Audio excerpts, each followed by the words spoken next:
তোমার দিনের গোলাম বলে দয়া করো আল্লাহ, জীবনভর খেদমত করার শক্তি দান করো। তোমার পথে তোমার মতে তরিকতের সিলসিলা মোতাবেক আল্লাহ আমাদের জীবন পরিচালনা করে দাও। আল্লাহ দয়া করে মেহেরবানি করে দাও আল্লাহ। লা ইলাহা ইল্লাল্লাহ মুহাম্মাদুর রাসূলুল্লাহ সাল্লাল্লাহু।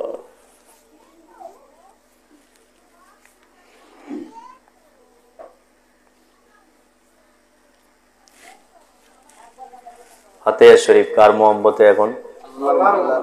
আরো জোরে। ফাতিহা শরীফ আল্লাহর মোহাম্মতে। তওবা কার মোহাম্মতে? কার ভয়ে?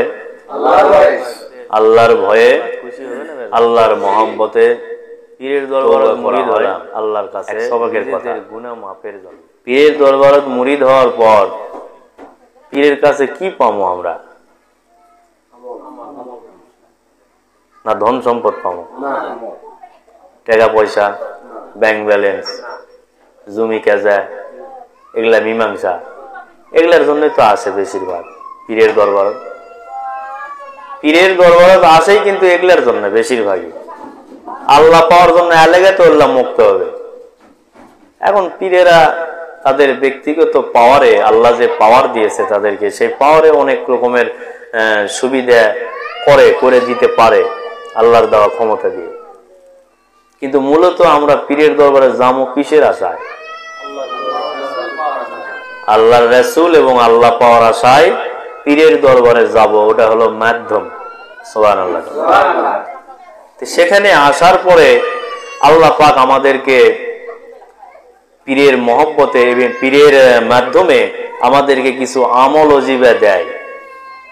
আল্লাহ তো ডাইরেক্ট এসে দিবে না, মাধ্যম দিয়ে। নবী রাসূল, ওলিয়াত্তাব, এগুলো মাধ্যম। এগুলোর দ্বারাই আল্লাহ পাকের বাণী আল্লাহ প্রচার করেছে। সুবহানাল্লাহ। তাহলে তাদের কাছে আসার পরে আমরা আশা পাবো হলো প্রথমে কলবটাকে পবিত্র করার জন্য একটা মহামূল্যবান আমল। সুবহানাল্লাহ। কলবটা আগে পবিত্র করা লাগবে। যদি আমাদের এই কলবটা অপবিত্র থাকে তাহলে সমস্ত শরীরই অপবিত্র হয়ে থাকে, বলেছে মুহাম্মাদুর রাসূলুল্লাহ সাল্লাল্লাহু আলাইহি ওয়াসাল্লাম। আমি তো দেখি আমার এ যাবৎ পর্যন্ত যত কথা কছি সব কথারই রেফারেন্স আছে। যারা জ্ঞানী তারা বুঝতে পারবে, অজ্ঞানী তো বুঝতে পারবে না। অজ্ঞানী খালি কবে নাম্বার কোটে করলো, তোর নাম্বারের জন্য বসে আছি, এটি না আত্মার উন্নতির জন্য বসে আছি। আত্মার উন্নতি কিভাবে হবে? বিভিন্ন সরঞ্জাম ব্যবহার করতেছি। মৌখিক যে একটা শব্দ, সেই শব্দ দিয়ে দিল থেকে আসতেছে শব্দটা, সেটা দিয়ে আমি চেষ্টা করতেছি। ফল দেওয়ার মালিক আল্লাহ, আমি নয়। ফল দিবে কে? আল্লাহ। আল্লাহ হলো ফল দেওয়ার মালিক। পীরে কেমন কে ফল দেয় আমি তো বুঝি না। এটা শিরক হয় না? পীরে ফল দিচ্ছে, এটা শিরক হয় না? না শিরক বাদ পড়ে? এটা পীরের জন্য ওটা জায়েজ আছে, তাহলে তো শিরক হবে।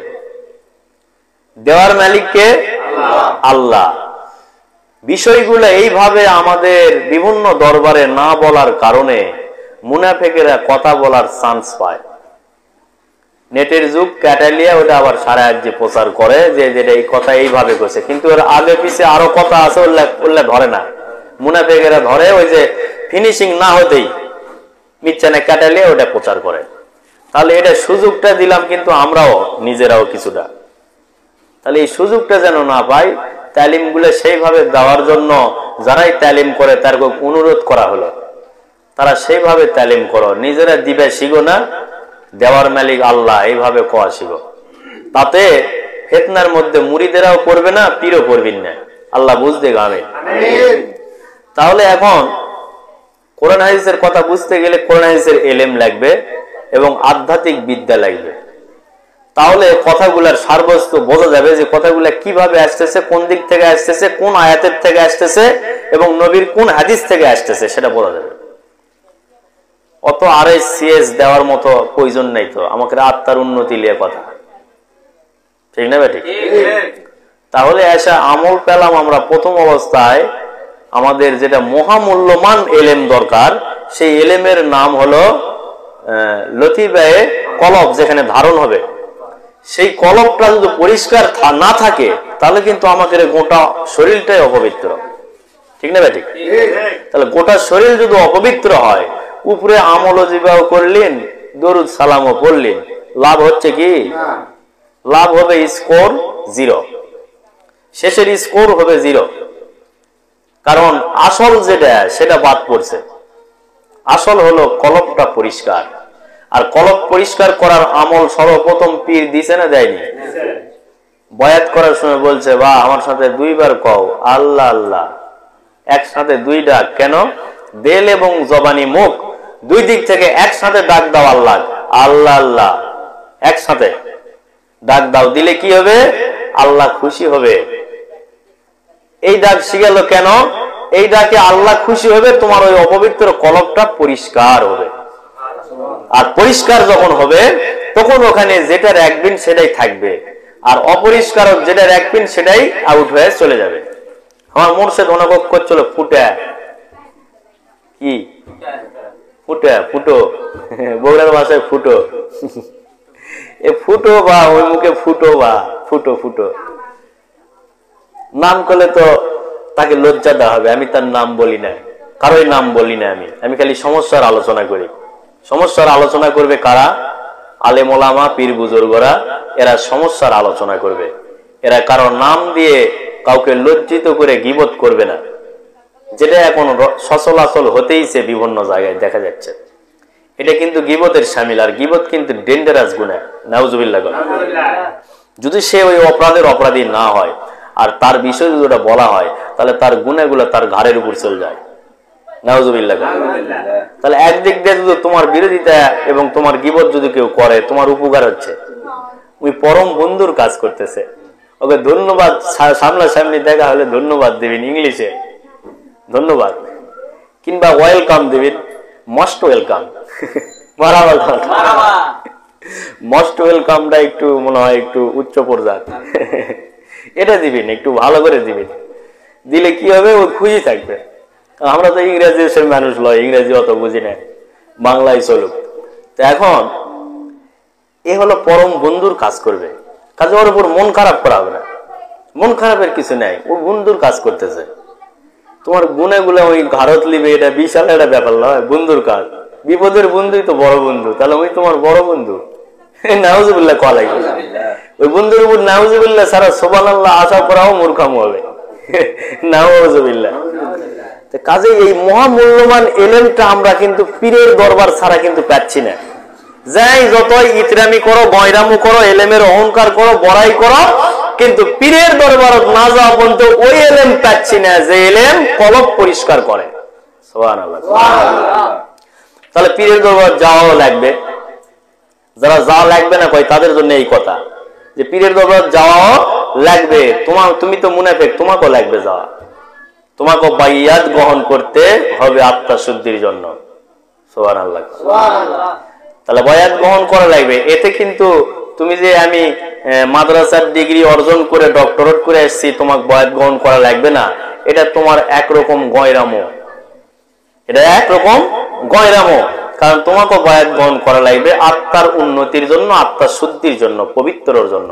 আর আত্মা পবিত্রর প্রধান সরঞ্জাম, প্রধান এলেমই হলো আল্লাহর জিকির। এই জিকির দিয়ে কলব পরিষ্কার হয়। আল্লাহু আকবার করেন। তাহলে প্রথম নাম্বার আমল দিল কলবের মধ্যে, সেটা হলো আল্লাহ আল্লাহ জিকির।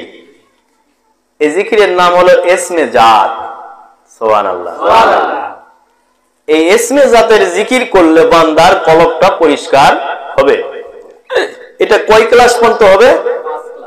5 নাম্বার ক্লাস পর্যন্ত, 5 নাম্বার সবক পর্যন্ত। কলব, রূহ, শের, খাফি, আতফা, এই 5 নাম্বার সবক পর্যন্ত এই ইসমে জাতের জিকির চলবে। এই 5 পর্যন্ত ওই বান্দাটা তার কলবটা পবিত্র এবং পরিষ্কার এবং পবিত্র হবে, নূর প্রাপ্ত হবে। কারণ 5 নম্বরে কে আছে? রাসূল করিম সাল্লাল্লাহু আলাইহি ওয়াসাল্লাম তিনার মুকাম 5 নম্বরেতে, তিনি রহমত না গজব? ওই 5 নম্বরে রহমত আসবে। আর রহমত যখন আসা শুরু হবে তখন গজব থাকবে না পালাবে? পালায় চলে যাবে।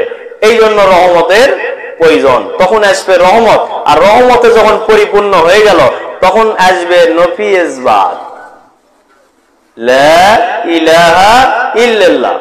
এই নফি ইসবাতের জিকির তখন আসবে। কিন্তু 5 নম্বর সবক পর্যন্ত কোনটা আসলো? ইসমে জাত, আল্লাহ আল্লাহ, আগে জাত হও। আল্লাহ আদম সুরুত করেছে দাবি, ওই শুরুতেই খেলবে প্রেমের খেলা, ওই শুরুতেই ধরবে মানুষ দিয়ে মানুষ। সুবহানাল্লাহ। তাহলে ওই শুরুত আগে ঠিক করো। শুরুত ঠিক করতে আগে ওই যে সরঞ্জাম ব্যবহার করো আল্লাহ আল্লাহ, ইসমে জাতের জিকির। তাহলে সেটা পাওয়ার পর এটা কি মহামূল্যমান এলেম পেল না অন্য কিছু? মহামূল্যমান এলেম, যেটা মাদ্রাসায় পেলাম না, যেটা অক্সফোর্ড বিশ্ববিদ্যালয়ে পেলাম না, সেটা পেলাম গাছতলাতে একটা ফকির বসে আছে পাগলা, আল্লাহর প্রেমে পাগলা, নবীর প্রেমে পাগলা, ওই পাগলার কাছে যায় ওটা পেলাম। ওই এতদিন যা করছো এখন আল্লাহ আল্লাহ জিকির করে না। সুবহানাল্লাহ। এতদিন ধরে তোর বিদ্যা অর্জন করে কেবল 1 ক্লাস, এটা এখন তুই মেশিনটা স্টার্ট করলে তোর ওই ভিতরে হিংসাটা থাকবে না, রাগ থাকবে না, নিন্দা থাকবে না, পরগিবত থাকবে না, এক কথায় গুনার কাজ থাকবে না। তাহলে যেহেতু আছে সেহেতু তো এখনো 1 সবক পার হননি, মানে ইসমে জাত এখনো পার হননি, তাতেই কেন খলিফা সাজা বসে আসরে খলপা হ্যাঁ নাউযুবিল্লাহ। তাহলে তোর মধ্যে তো এখনো হিংসা যায়নি, তোর মধ্যে এখনো মানুষের ক্ষতি চাওয়া যায়নি, তোর মধ্যে এখনো অহংকার যায়নি। আমি বিরাট তালেব্বর, তামানিক খালি ছোট মনে করিস। তাহলে তোর ভিতরে যে অহংকার গুলো আছে তামানিক ছোট মনে করলো, তাহলে তুই তো কেমন করে খলিফা? এখন ইসমে জাতি তো পারিস না, তুই কেমন করে আবার 4 তরিকার পীর হলো? নাউযুবিল্লাহ। ধীরে কও নাউযুবিল্লাহ। এগুলা কি সমাজে পাওয়া যায় না? যায় না। নেটের যুগ এখন, রহ নেটের মধ্যে পাওয়া যাচ্ছে এরকম নামধারী পীর, পীর হয়ে এখন মনে করো যে সর্বনাশ করেছে। নাউযুবিল্লাহ। কিন্তু পীর ফারসি শব্দ, তিনি শিক্ষক। এই শিক্ষকেরা, এই ইলমে তাসাউফ, ইলমে শরীয়তের শিক্ষকেরা, এরা পবিত্র মানুষ ছিল সেই সময়। এরা পবিত্রতা অর্জন করে আরো 10 জন পবিত্রতা অর্জন করার জন্য চেষ্টা করেছে, আল্লাহ সাহায্য করছে। এখন কেন হচ্ছে না বেশিরভাগই? কারণ এখন ওই যে পীর হিসেবে যে উষ্ণা ধানের ক্ষীর হয়ে বসে আছে, এই অনেক সময় কাজে লাগে, সব সময় লাগে। কারণ দুনিয়ার লোভ লালসা, আমিত্ব, অহংকার, নিন্দা, গীবত, টাকা ভাগাভাগি, এগুলা নিয়ে তার ভিতরে ব্যস্ততা দেয়। তার দিয়ে কি কাজ হবে দিনের? এলে কথা কই দেখে তার কেউ শত্রু, আমি তাড়াতাড়ি হেঁটলে বেশি এবং বেলা এনে চলে গেছে। ঠিক না বে? ঠিক। কারণ উচিত কথা তো, শয়তান বেজার হবে, বন্ধু খুশি থাকবে। বেজার হবে শয়তান, আর বন্ধু খুশি থাকবে। আজকের সূত্র হলো শয়তান চ্যালেঞ্জ করেছে আল্লাহর সাথে। কার সাথে? এই প্রসঙ্গে চলবে আলোচনা শেষ পর্যন্ত। শয়তান চ্যালেঞ্জ করেছে আল্লাহর সাথে যে আমি তোমার একটা বান্দাকেও তোমার ইবাদত করতে দিব না। চ্যালেঞ্জ করলাম। ক্ষমতা যখন দিল আল্লাহ, যে শিরাই শিরাই ঢোকার পারমিশন দিলাম, তুই ভিতরে রগের শিরাই শিরাই ঢুকতে পারবি, এই ক্ষমতা তোরে দিলাম। তারপরে ওই চ্যালেঞ্জ করলো ক্ষমতা পাওয়ার পর। পীরের দরবার থেকেও কোন বিভিন্ন জাকেরেরা সুবিধা পাওয়ার পর এই সম্পদ মানে না? মানে না? রহ রহ মারে। এই সুবিধা পাওয়ার পরে এই বিভিন্ন টালটু বেলটু বকে কেন? ওই যে ইবলিসি আচরণ ওর ভিতরে আছে। যে নাও কারণ ইবলিস ওই সময় বলছিল ক্ষমতা পাওয়ার পর, এখন তোমার সঙ্গে চ্যালেঞ্জ করলাম, একটাকেও ইবাদতের মধ্যে থাকতে দিব না। দরবার খুলিছি, ওটি দরবার যাওয়াই দেবো না, রাস্তাঘাটে বিভিন্ন জায়গায় ব্যারিকেড দিব, বিভিন্ন প্যাচের মধ্যে ফেলবো যাতে না যেতে পারে। এই স্বভাবগুলো যাদের ভিতরে আছে তারাই পীরের দরবার থেকে সুবিধা পাওয়ার পর অস্বীকার করে আবার ধ্বংস হয়ে যায়। শয়তানও ধ্বংস হবে না? হবে না? শয়তান পদে পদে ধ্বংস হচ্ছে, ওরাও পদে পদে ধ্বংস হবে এবং হচ্ছে রহরহ। আল্লাহ বুঝ দেখ। আমিন। আত্মা শুদ্ধির কথা, তাই আত্মার যেগুলো দরকার সেগুলো বলতে হবে। তোমরা কি টাকা ঢুকে দিয়ে কিনে লিছি না? কাজেই সুযোগ নাই কোনো, কথা এরকমই চলবে, কেউ আলে আসুক না আলে না আসুক, যতক্ষণ আসি বেচা দুনিয়ার আল্লাহ রাখছে ততদিন হক কথা চলবে, ঠিক না বেটি? হক কথা বলবে না, হক কথার মার নেই, হক কথা একদিন না একদিন বাস্তবায়ন হবে, আকাশে বাতাসে উড়বেই। সুবহানাল্লাহ, মালিক আল্লাহ। তাহলে আত্মা যখন পবিত্র হয়ে গেল, 5 নাম্বার সবক কমপ্লিট হয়ে গেল, আমাদের ভিতরে রহমত চলে আসলো। রহমতটা হলো রহমতুল্লিল আলামিন, এই আলামিন রহমতুল্লিল আলামিন চলে আসলো, রহমত ভিতরে ঢুকলো। এখন রহমতের ফয়েজ যেতে আসলো, গজব আর নাই, কলব পরিষ্কার হয়ে গেল, পবিত্র হয়ে গেল, নসিব যদি ভালো হয় ওটি জিয়ারত হওয়া শুরু হয়ে গেল। এর পরবর্তীতে আরো যেল্লা ধাপ আছে সেল্লা আছে। তাহলে এই সবকের আরো আমল আছে, আছে না নাই? এই সবকের আরো আমল হলো জিকির পেলাম, জিকিরের সাথে আবার প্যাসি ফাতিহা শরীফ, তারপরে আবার প্যাসি খতম শরীফ, তারপরে আবার প্যাসি দরুদ শরীফ। কয়টা হলো? জিকির, ফাতিহা শরীফ, খতম শরীফ, দরুদ শরীফ, 4টা আমল প্যাসি। সাথে আরেকটা প্যাসি শেষ রাত্রে 2 রাকাত সালাতুল তওবা, 2 রাকাত সালাতুল রহমত, এটা প্যাসি। কয়টা হলো? শেষ রাত্রে তওবা করে বকশে দাও, কয়টা হলো? এই 6টা আমল ফয়েজ কয়টা? 6টা। 6টা লওয়া যাবে, 7 ফয়েজ, 7 ফয়েজ 7 রঙের, কিন্তু লওয়া যাবে 6টা, ভিতরে রিসিভ করা যাবে 6টা, আর একটা রিসিভ করা যাবে না, সেটা আসবে পিছন থেকে। পিছন থেকে যেটা আসবে এটা লওয়া যাবে না। কিছু কিছু পীরের মধ্যে পিছনকার ফয়েজই আছে, যার কারণে দুনিয়ার লোভ লালসা আছে। আল্লাহ বুঝতে আমিন কর। মাঝে মধ্যে এনে করে কুঞ্চি এবং বাঁশ দুটাই রেডি থাকা লাগবে, তাহলে কি হবে? সুবিধা হবে আগামী দিনে পথ চলতে। আল্লাহ বুঝতে আমিন কর।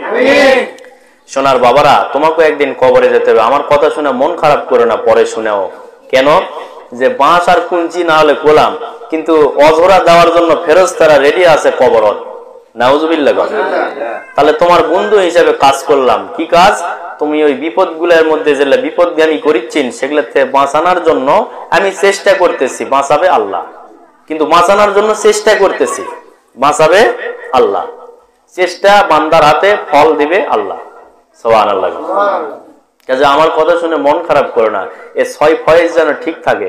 এই 6 ফয়েজ যদি ঠিক থাকে, এই 6টা আমল যদি ঠিক থাকে, তাহলে 6টা ফয়েজও ঠিক থাকবে।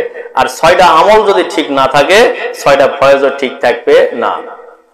তাহলে ঢুকবে প্যাঁচি টোপকা, কি ঢুকবে?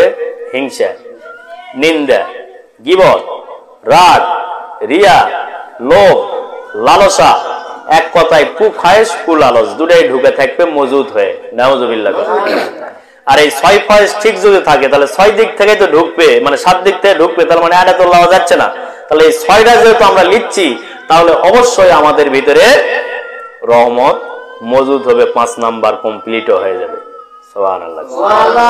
আর যদি 6টা যদি ঠিক না থাকে, তাহলে রহমতও আসবে না, আমাদের আত্মাও উন্নতি হবে না, ওই মানে ওই কলবটাও পরিষ্কার হবে না, আত্মাও অপবিত্রই থেকে যাবে, ওই রাগ, রিয়া, হিংসা, নিন্দা, হারাম কাজ থাকাই যাবে। এ যতই সবক উপর দিকে যাক, ওই বদমাইশি কালচারের ভিতরে থাকবে, যেটা ইবলিসি আচরণ, ওটা থাকবে ওর ভিতরে। যতই সুবিধা দাও, ওই লাকশিটকে আবার একটু সরে গেলেই ওটা অস্বীকার করে অন্যদিকে পল্টি লিবে আবার। নাউজুবিল্লাহ। বোঝা গেল এর ভিতরে এই আমলগুলা ঠিক নেই, এই আমলের ধ্যান খেয়াল গুলা ঠিক নেই। এই আমলের যেগুলা ধ্যান খেয়াল হওয়া লাগবে, যে সুরুত হওয়া লাগবে, সেই সুরুত গুলাও ঠিক নাই। এগুলাতে যে সুরুত গুলা খেয়াল করা লাগবে, কোন সুরুত খেয়াল করা লাগবে, সেই সুরুত গুলাও ঠিক নাই। সুরুত ঠিক করা লাগবে তো। তোমার লক্ষ্য বস্তু যদি ঠিক না থাকে, তুমি পদে পদে ঠকে যাবে। আর লক্ষ্য বস্তু যদি ঠিক থাকে, তাহলে পদে পদে জিতাবে আল্লাহ। আল্লাহর সন্তুষ্ট যদি হয়ে থাকে, তাহলে আল্লাহ তোমাকে জিতাবে। যে আল্লাহ তোমাকে পাঠাছে, যে আল্লাহ তোমাকে নিয়ামত দিচ্ছে, সে আল্লাহ তোমাকে প্রতিটা কাজে জিতাবে। আর যদি আল্লাহর সাথেই করেন গাদ্দারি, তাহলে যেটি যাবেন সেটি খালি ঠকতেই থাকবেন। ঠকতে ঠকতে এক সময় আজাজিলের বাসিন্দা হয়ে, আজাজিলের বন্ধু হয়ে, মুসল্লি হয়ে একদিন কবরে চলে যাবেন। নাউজুবিল্লাহ। তোমার উপর ফিনারা জাহান্নামা খালিদিনা ফিহা আবাদানটা বাদ তুলে থোয়া যায়। আল্লাহ বুঝতে আমিন কও। এরকম দশা হবে। তাহলে ফাতিহা শরীফ কার মহব্বতে পড়লেন? প্রথম নাম্বার যেটা আমল, সেটা কার মহব্বতে ডাকবেন? ডরে ভয়ে আতঙ্কের সহিত বিনয়ী ভাব নিয়ে কানতে কানতে ডাকতে থাকো আল্লাহকে। সুবহানাল্লাহ। এই একটা গেল। দ্বিতীয় নাম্বারে ফাতিহা শরীফ আল্লাহর মহব্বতে পড়লেন, চোখ তাকায় না বন্ধ করে, চোখ বন্ধ করে সুরুত খেয়াল করে তোমাকে ফাতিহা শরীফ পড়তে হবে বিনয়ের সঙ্গে। যার যে সুর আছে, যে এরকম সুর আছে, ওই সুরেই বিনয়ের সঙ্গে কানতে কানতে পড়তে হবে। প্রতিটা আমল কি হাসতে হাসতে না কানতে কানতে? কানতে কানতে বিনয়ের সঙ্গে ভয় ভিতরে আতঙ্ক নিয়ে আমলগুলো চালাতে হবে।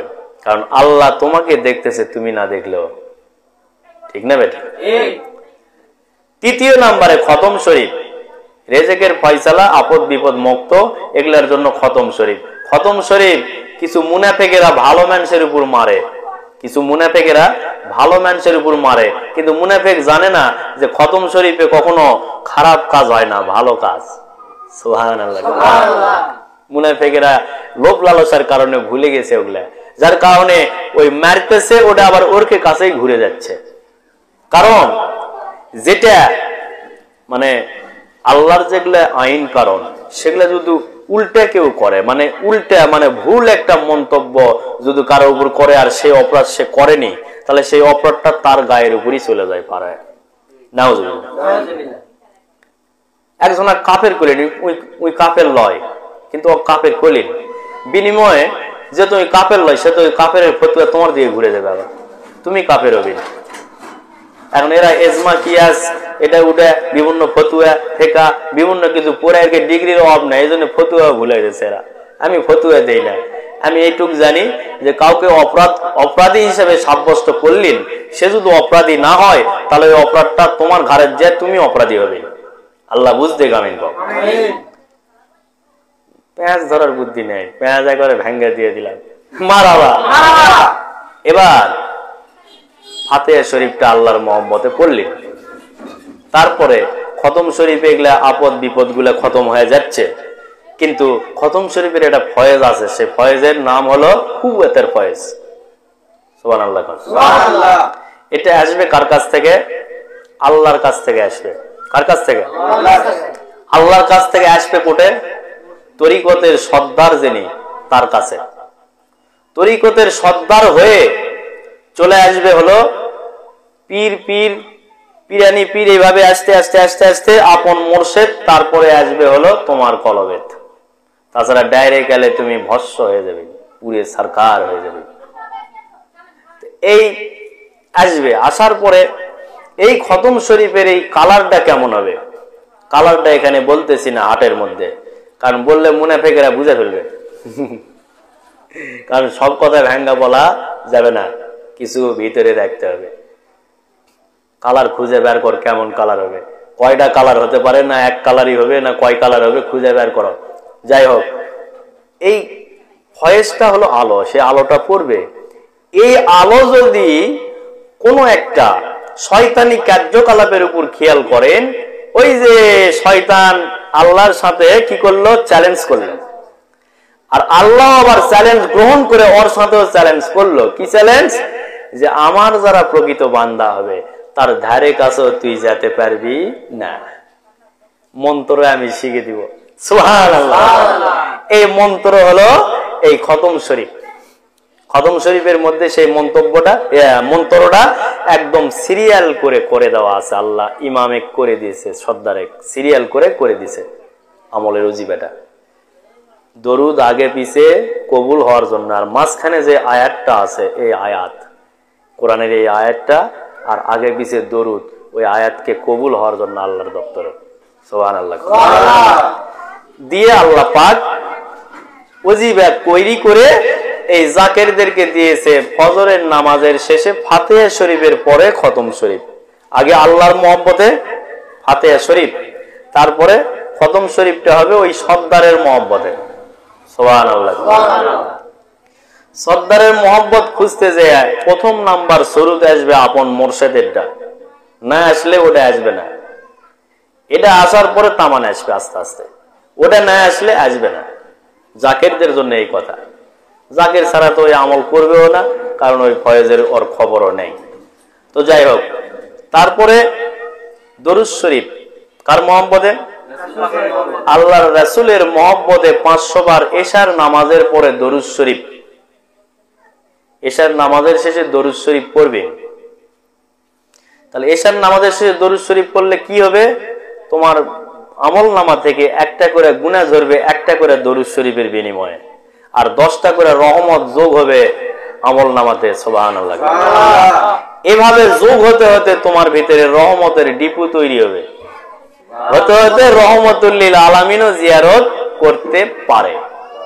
আল্লাহ বুঝতে কামিল করে। এই হলো দরুদ শরীফ। শেষ রাত্রিতে 2 রাকাত সালাতুল তওবা, 2 রাকাত সালাতুল রহমত কেন পড়বেন? ওই সময় আল্লাহ রহমত বন্টন করে। সুবহানাল্লাহ। এবং ফরিয়াদীদের ফরিয়াদ কবুল করে, মোনাজাত যারা করে, প্রার্থনা যারা করে তাদের প্রার্থনা কবুল করে, তওবা যারা করে তাদের তওবা কবুল করে। আল্লাহ নিজে ফেরেশতা দ্বারা ডাকে, ডাকা কবুল করে নেয়। ওই সময় এই জন্য পীর মুর্শিদেরা উঠে 2 রাকাত সালাতুল তওবা রহমত পড়তে বলছে। কেন? পড়লে তোমার সমস্যাগুলো ওই রহমত বন্টনের সময়ে আল্লাহই সমাধান করে দিবে। সুবহানাল্লাহ। সমাধান লওয়ার পর তারপরে পড়লেন ফজরের 2 রাকাত সুন্নত, 2 রাকাত ফরজ, পরে একবারে টনটনা হয়ে গেলেন। রেজেকের জন্য আর চিন্তা নেই, একবারে ফুল সার্টিফিকেট হয়ে গেল। কারণ ফজরের নামাজ যারা কাজা করলো না তাদের রেজেকের জামিনদার আল্লাহ হয়ে গেল। তারপর আবার ওভার সিকিউরিটি আছে, আবার হলো খতম শরীফের মধ্যেও রেজেকের ফয়সালার দেওয়ার ফয়েজ আছে, এবং আপদ বিপদ মুক্ত হওয়ার, বড় ধরনের বেদি ব্যারাম মুক্ত হওয়ার, সেগুলোরও ফয়েজ ওটার মধ্যে আছে। তাহলে এই যে আমলে পরিপূর্ণ জাকের যখন এই আমলগুলো খেয়াল করে যখন সুন্দর করে আমল করবে, এই 1 2 3 4 5 পর্যন্ত যাতে যাতে এই পূর্ণাঙ্গ মানুষে পরিণত হয়ে যাবে। সুবহানাল্লাহ। ছিল মানুষ, হয়ে যাবে মানুষ। কার কাছে যায়? পীরের কাছে যায়। পীর ছিল মাধ্যম আর আল্লাহ ছিল দাতা, তিনি দিয়েছে। সুবহানাল্লাহ। এ পর্যন্ত থাকলো ফাতিহা শরীফের সংক্ষেপ কিছু আলোচনা এবং প্রথম সবকের কিছু আলোচনা। এটা এখানে ইতি রাখলাম, পরবর্তীতে আবার আলোচনা হবে ইনশাল্লাহ। এখন ফাতিহা শরীফ পড়ো।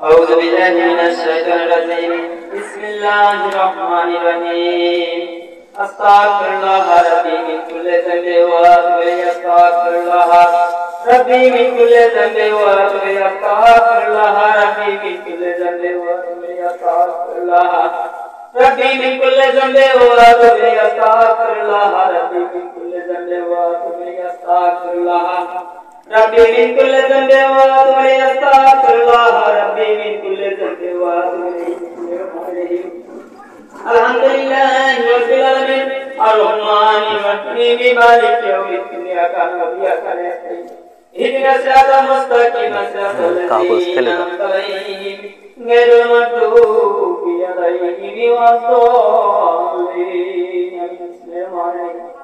الحمد لله رب العالمين الرحمن الرحيم مالك يوم الدين إياك نعبد وإياك نستعين اهدنا الصراط المستقيم صراط الذين أنعمت عليهم غير المغضوب عليهم ولا الضالين الحمد لله رب العالمين الرحمن الرحيم مالك يوم الدين إياك نعبد وإياك نستعين اهدنا الصراط المستقيم صراط الذين أنعمت عليهم غير المغضوب عليهم ولا الضالين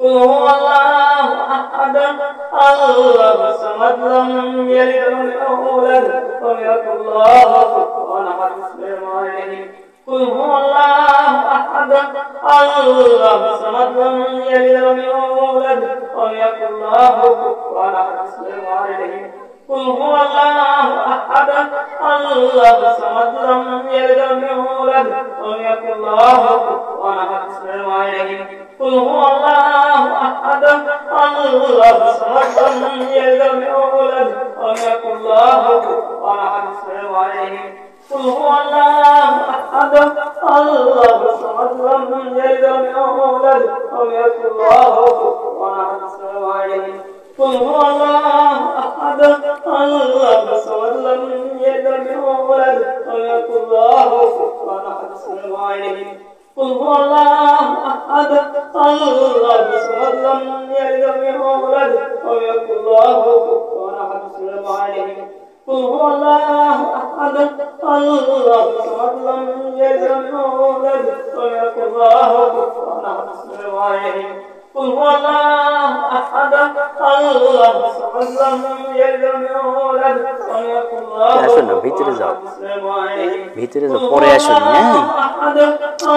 আসুন পরে আসুন তুমি দিয়ে চলে যাও اللهم صل على سيدنا محمد وسلم عليه وسلم اللهم صل على سيدنا محمد وسلم عليه وسلم اللهم صل على سيدنا محمد وسلم عليه وسلم اللهم صل على سيدنا محمد وسلم عليه وسلم اللهم صل على سيدنا محمد وسلم عليه وسلم اللهم صل على سيدنا محمد وسلم عليه وسلم اللهم صل على سيدنا محمد وسلم عليه وسلم اللهم صل على سيدنا محمد وسلم عليه وسلم اللهم صل على سيدنا محمد وسلم عليه وسلم اللهم صل على سيدنا محمد وسلم عليه وسلم اللهم صل على سيدنا محمد وسلم عليه وسلم اللهم الله جل وعلا مرشد के लायक सिला कर अल्लाह ताला को अपने दिल पे सब रखना चाहिए हजरत मुजाद्दिद साहब हजरत बख्शा बंदे साहब हजरत बुजुर्ग बड़ा महमूद दादा बुजुर्ग ददी रहमान इरशाद के पिरा माजन इनदे हुजरी इनदे दिदी दिलेर बरकत पे यही दाखिल करो तुम्हारी आयदा दे आए खुश खुदा ताकि दे उन्नति दे आज तो तुम পর্যন্ত তেকাই রাখো আমিন সুবহান লা ইলাহা ইল্লাল্লাহ মুহাম্মাদুর রাসূলুল্লাহ